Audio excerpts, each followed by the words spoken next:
आप तो हमेशा अच्छे कर्म करते हैं, लेकिन आपको उसका फल क्यों नहीं मिलता है? ये हुई एक बात। दूसरी बात, मैं किसी का बुरा करना तो नहीं चाहता था, लेकिन अनजाने में ही मुझसे ये गलती हो गई, तो इसका प्रायश्चित मैं कैसे करूं? जैसे कि मेरी कार के सामने कोई जानवर आ गया और उसका अचानक मुझसे एक्सीडेंट हो गया। तो इस प्रकार के कर्म हमारी जिंदगी को किस तरह प्रभावित करते हैं? ये सवाल हम सब के मन में उठता होगा, लेकिन इसका जवाब हमें आज तक नहीं मिला होगा। भले ही हम अपने आप को कितना भी समझदार कह लें, लेकिन कर्मों के बारे में अभी तक भी हमें कोई स्पष्टता नहीं है। भगवत गीता का एक बहुत ही प्रसिद्ध श्लोक है कि जैसा कर्म करोगे वैसा ही फल पाओगे। लेकिन अगर ये सत्य है, तो हमें हमारे अच्छे कर्मों का फल क्यों नहीं मिलता? आज मैं आपको कर्म के बारे में कुछ ऐसे सूत्र बताने वाला हूँ जिससे आपको एक स्पष्टता मिलेगी। इससे पहले कि हम सूत्रों को समझना शुरू करें, इस चैनल को सब्सक्राइब जरूर कर लें, क्योंकि इस चैनल में आपको बहुत ही ज्ञानवर्धक ज्ञान मिलता है। पहला सूत्र आपने बहुत बार सुना होगा, लेकिन आज आप उस सूत्र को पूरी तरह से समझ जाएंगे। पहला सूत्र है, कर्म करो, फल की चिंता मत करो। अगर आप कर्मों का हिसाब लगाने बैठेंगे तो आप कभी समझ ही नहीं पाएंगे कि आपको जो मिला है वो आपके किस अच्छे कर्म का परिणाम है, या फिर आपके साथ कुछ गलत हुआ है तो वो आपके किस बुरे कर्म का परिणाम है। अगर ये सच है कि अच्छे कर्म करोगे तो अच्छा फल मिलेगा और बुरे कर्म करोगे तो बुरा फल मिलेगा, हमें क्यों पता नहीं चलता कि हमारे किस कर्म का फल हमें क्या मिला? इस शंका को दूर करने के लिए हमने एक विश्लेषण किया। हमने आत्ममंथन करके पाया कि मान लीजिए अगर प्रकृति की व्यवस्था ऐसी होती कि हम अच्छे कर्म करते तो तत्क्षण हमें अच्छे फल मिल जाते। मान लीजिए कि हमने किसी की मदद की और हमें उसका तत्क्षण परिणाम भी दिखाई पड़ गया, मतलब हमारे मन को दिखाई पड़ गया कि अच्छा कर्म किया तो मुझे अच्छा फल मिला। अगर मनुष्य को ऐसा दिखाई पड़ जाता है तो धरती से तो पूरी बुराई ही खत्म हो जाएगी। फिर कौन बुरे कर्म करेगा जब उसे दिखाई पड़ जाएगा कि बुरे कर्म का क्या नतीजा होता है? चलिए अब इसी बात को और गहराई से समझते हैं। अब पूरी की पूरी धरती ऐसे मनुष्यों से भर चुकी है जो ये देख चुके हैं कि अच्छे कर्मों का नतीजा अच्छा ही होता है, और सब लोग अच्छे कर्म करने लग गए हैं। जब भी आप कोई कर्म करेंगे उसका फल निश्चित हो जाएगा। आपको पता चल जाएगा कि मैंने ये कर्म किया तो मुझे ये फल मिला, और इसीलिए इसमें जीवन का रस खत्म हो जाता है। जब भी जीवन में निश्चितता आ जाती है, सिक्योरिटी आ जाती है, तो जीवन में क्या उमंग रह जाएगी, क्या जोश रह जाएगा? हम किसी भी चीज के लिए तभी प्रयास करते हैं जब हमें पता होता है कि ये चीज हमें मिलेगी या नहीं मिलेगी। हम इस दुविधा में होते हैं, और इसी दुविधा को पार करने के लिए हम कर्म करते हैं ताकि हमें पता चल सके कि अंतिम परिणाम क्या होगा। जीवन तो अनिश्चितता है, हर एक सांस अनिश्चित है। हमें नहीं पता कि हमारे साथ अगले पल में क्या होगा, और यही जीवन का रस होता है।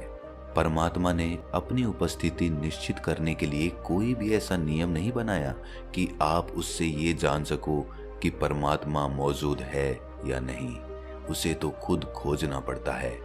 कर्म के फल की चिंता में मन इतना उलझ जाता है कि उस कर्म की सार्थकता ही खत्म हो जाती है, उसमें टोटलिटी खत्म हो जाती है। इंसान पूरी तरह से पूरे चित्त को शामिल करके उस कर्म को नहीं कर पाता, क्योंकि उसके मन को उस कर्म के फल के विचारों ने घेरा हुआ है। इसीलिए वो कर्म अपनी टोटलिटी में नहीं हो पाता, हम पूरे चित्त के साथ उसको नहीं कर पाते। और यही सबसे बड़ा कारण होता है कि हमारे ज्यादातर कर्म असफल हो जाते हैं। जब आप अपना चित्त और ध्यान पूरा उस कर्म को करने में लगा देते हैं, उसकी भविष्य की योजनाओं में नहीं लगाते, उसकी चिंताओं में नहीं लगाते, तो आप उस कर्म को टोटलिटी में करते हैं, उस काम को परिपूर्ण होके करते हैं, तो उस काम के सार्थक होने की भी संभावना बढ़ जाती है। दूसरा सूत्र है, अनजाने में हुए बुरे कर्म से अपने चित्त को साफ रखें, उसकी छाप अपने मन पे ना पड़ने दें, उससे अपना मन मैला ना करें। जब भी हमसे अनजाने में कोई गलती हो जाती है, जैसा कि हमारी कार के सामने कोई जानवर आ जाता है और उसका एक्सीडेंट हो जाता है, तो ऐसे में वो कर्म हमने अनजाने में किया है, हमने योजना से बना के नहीं किया। लेकिन एक करुणावान आदमी का हृदय ऐसे एक्सीडेंट के बाद करुणा से भर जाता है। उसका हृदय बड़ा ही दुखी हो जाता है। और होना भी चाहिए, क्योंकि करुणा इंसान का सबसे बड़ा गुण होता है। जिस इंसान में करुणा का भाव नहीं है, उसने परमात्मा की तरफ अपना पहला कदम भी नहीं बढ़ाया।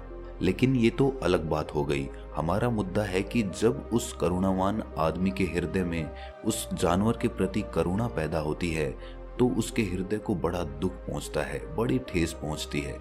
लेकिन ये समझने योग्य बात होती है कि वो कर्म हमसे अनजाने में ही हुआ है, इसीलिए उसके प्रति हमें इतना दुखी होने की आवश्यकता नहीं है। ऐसे एक्सीडेंट को हम जीवन भर अपने चित्त से बांध कर नहीं रख सकते। ऐसे में हम अपने आप को पापी कहकर पापी नहीं समझ सकते, क्योंकि ये सब परमात्मा भी देख रहा होता है कि इस कर्म में आपकी कोई गलती नहीं थी, वो अनजाने में ही हो गया।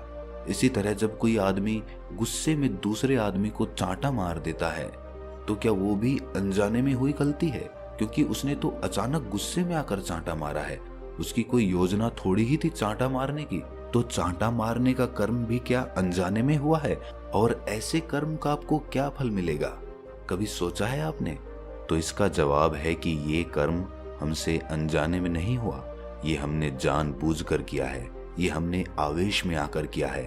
अगर हम होश में ये कर्म कर रहे होते तो हमें पता होता कि हम क्या कर्म कर रहे हैं, लेकिन उस वक्त हम अपना होश खो बैठे, हम भावनाओं में बह गए और हमने ये कदम उठाया। तो ऐसे कर्म को कभी भी अनजाने में हुआ कर्म मत समझना, और इसका फल भी आपको भोगना ही पड़ेगा।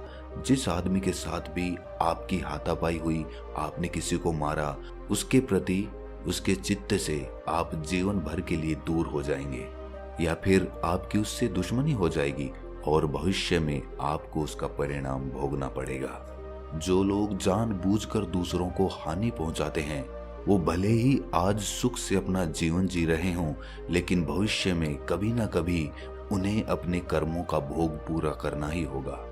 तो दूसरा सूत्र भी आप समझ चुके हैं कि अनजाने में हुए गलत काम हमें अपने चित्त से नहीं बांधने चाहिए। तीसरा सूत्र उन लोगों के लिए है जिन्होंने जीवन में किसी का बुरा नहीं किया, लेकिन फिर भी उनके साथ बुरा होता जा रहा है।